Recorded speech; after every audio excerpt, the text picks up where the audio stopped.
Engineering from the Indian Institute of Science, Bangalore. He has been a member of faculty in the same institute here for the last several decades, has been working for the last several decades in the area of application of digital signal processing to the analysis of biomedical signals, in particular brain and cardiovascular signals, which means brain is talking to heart asking, are you okay, sir? Heart saying, I'm okay, are you okay, Mr. Brain? And the communication goes on. He has been collaborating with researchers from NIMHANS, Bangalore, for the past several decades in applying signal processing techniques to various problems. Professor is a highly learned scholar and a great researcher of this country. He has guided several students for their doctorate degrees and published more than 100 papers in the area of signal processing in leading international journals. You have before you Professor D. Narayana Dutta, sir. Please go cracking and tell us what signal processing can do to create a fair, just and truthful society. Thank you very much, sir. Thank you, sir. At the outset, I would like to thank the organizers of this symposium for giving me an opportunity to present this paper regarding studies on meditation, which is close to my heart. The topic I am talking about today is on nonlinear dynamical techniques for the study of heart rate variability signals recorded during meditation. Actually, I have been working in this area of what is called signal processing or computer processing of biomedical signals. When I say biomedical signals, these are signals recorded from the body. See, if it is recorded from the brain, it is called EEG, electroencephalogram. If it is recorded from the heart, it is well known, ECG, electrocardiogram. Like this, there are very many signals, electrical signals that are generated in the body, and we can always put very sensitive sensors and record these signals. Just like engineers are interested in processing many type of signals, there are many in the world, throughout the world, in many research labs, who are interested in processing these biomedical signals using computers. Of course, it is being applied for various applications. I, being a person in this area of biomedical signal processing, I have been applying this for various applications. In particular, earlier I was working mainly with these brain signals, EEG signals, and I was collaborating with scientists in NIMHANS, and we were processing these signals in computer for various purposes. For example, to detect abnormalities in the signal, so that you can detect pathological conditions in the body and all that. It went on for quite some time. So a point came where instead of pathological states, we got interested in meditation. And it happened in a very curious way. There was a project called Project Consciousness that was started in NIMHANS. And the idea was that they wanted to understand the mechanism. Their main concern in NIMHANS is to understand the mechanism of the brain. In order to understand the mechanism of brain, instead of all the time going through the standard, for example, sleep has been studied in very great detail, normal EEG has been studied, in pathological EEG has been studied. Can we go to some other state of consciousness, a superior, higher level of consciousness, and see what happens? And the expectation was that will lead to additional understanding of the mechanisms that happens in the brain and other parts of the body. So that way we got into this area of processing the signals.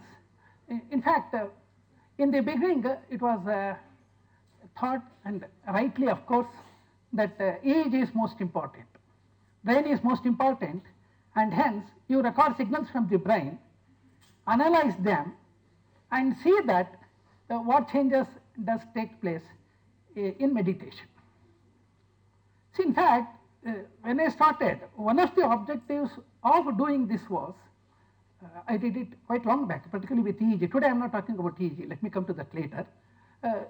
See, there is a talk that spirituality means simply people talk and they say they are in some state, who knows they are in this state. All this type of talk is coming. I as a scientist was looking at, look, you see, when they are telling, can we make a measurement? Of course, we were making measurement on so many other things. Why can't we make measurement on people in meditation and see whether it causes any changes, perceptible changes, which are measurable, which can be analyzed on a computer, and we can say with definiteness, look, you see, there is a change, and this is what is happening. Can we do that? Was the main objective of that. See, very interestingly, in fact, I was saying some, in fact, even in newspaper cuttings, in other fora, people are telling, after all, meditation means they hypnotize people. It's all hypnotism. They tell so many things and hypnotize people, and so they are all going like that. All this type of loose talk is coming. Very, very interestingly, if you measure EEG during meditation and EEG during hypnosis are totally different. Very, very interestingly, during hypnotism, during recordings of a person in hypnotism, people are measured and they have found that it won't show too much of a changes in EEG. Why I am telling this is, such things very clearly by actual measurements and observation, one can very clearly just take people on those who make such loose statements without any basis. Simply they make a statement which is not true. So that was the idea of this whole work, and what we are trying to do here is to make physiological measurements on the body during meditation and then study it. As I was telling earlier, the emphasis was on EEG. In fact, I presented a paper earlier on EEG also, what changes takes place during meditation and all that. But here we are considering a different type of signal called heart rate variability. Very, very interesting. In fact, when I first got started, I was curious to see what is going to happen to ECG, not heart rate variability.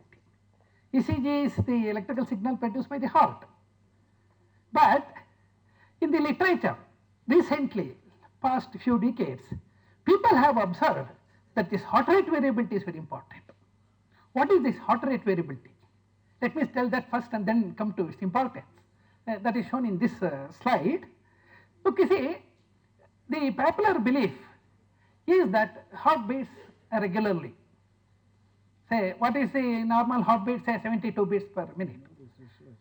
But very, very interestingly, contrary to this popular belief, heart doesn't beat regularly. In fact, what we say the 72 beats per minute is the average over a minute.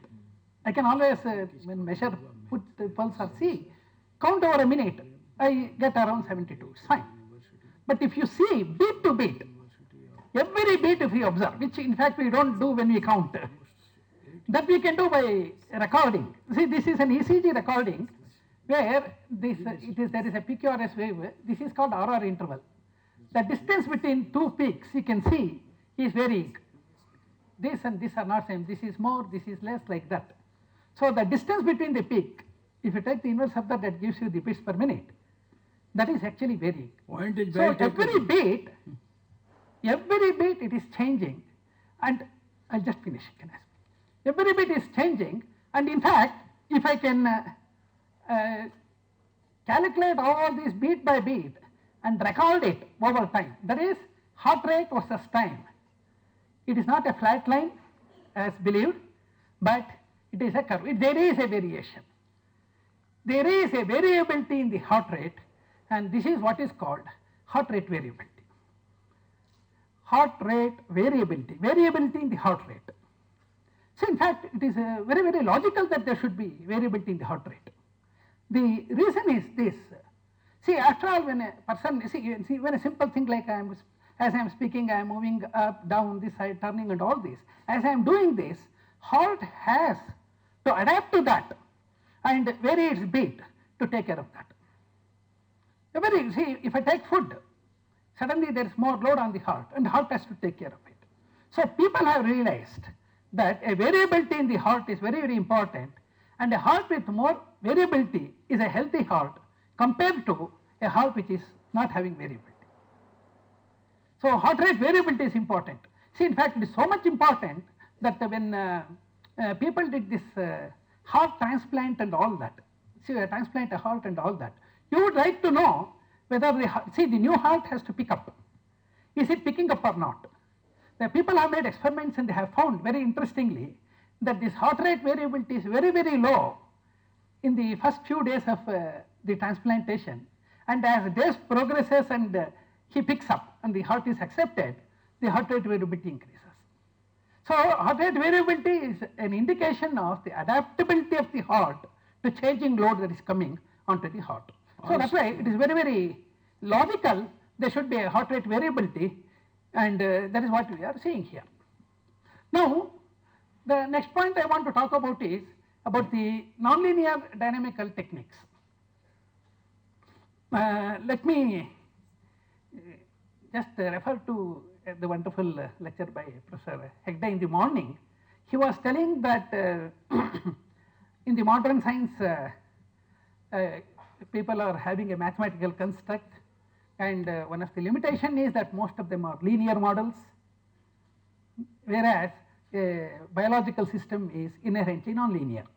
In fact, this question has been addressed in the past 20 years, where people have realized that a biomedical system, heart or brain or anything, they are basically nonlinear. See, we have to understand this. Nature goes the way it wants. See, for we engineers, it is easier to deal with a linear model. Just because it is easier, the nature will not become linear. It is nonlinear and we have to deal with that. So they are nonlinear models. So how to get into it is more difficult to deal with these nonlinear models, and so they have evolved into how to deal with these nonlinear models and how to model this as a nonlinear one, and how to extract some parameters from which we can use those parameters for various applications. In fact, I have used a nonlinear model here, and that I have used for application to Please medicine. go ahead before my heart becomes nonlinear. No, sir, no, so if I see heart as a system, the system is nonlinear. That's what I mean. True. I'm viewing it as a system, And heart is very biomedical system. Heart, like brain, is very notorious. I mean, it can't have a smooth trace. Yes, sir, yes. No, sir, the neurons in the brain, they don't have a linear characteristic. Let's go fast, actually, if possible, because really speaking, I want to finish off. Then I will go through this very fast. Wherever you think they are understanding it direct, you can pass. Wherever Okay, you then think what their I will do faces go is, pale. some of the technical aspects I will go fast, and I will come only to the medication results and its implications. Okay then I will try to jump this as much as possible.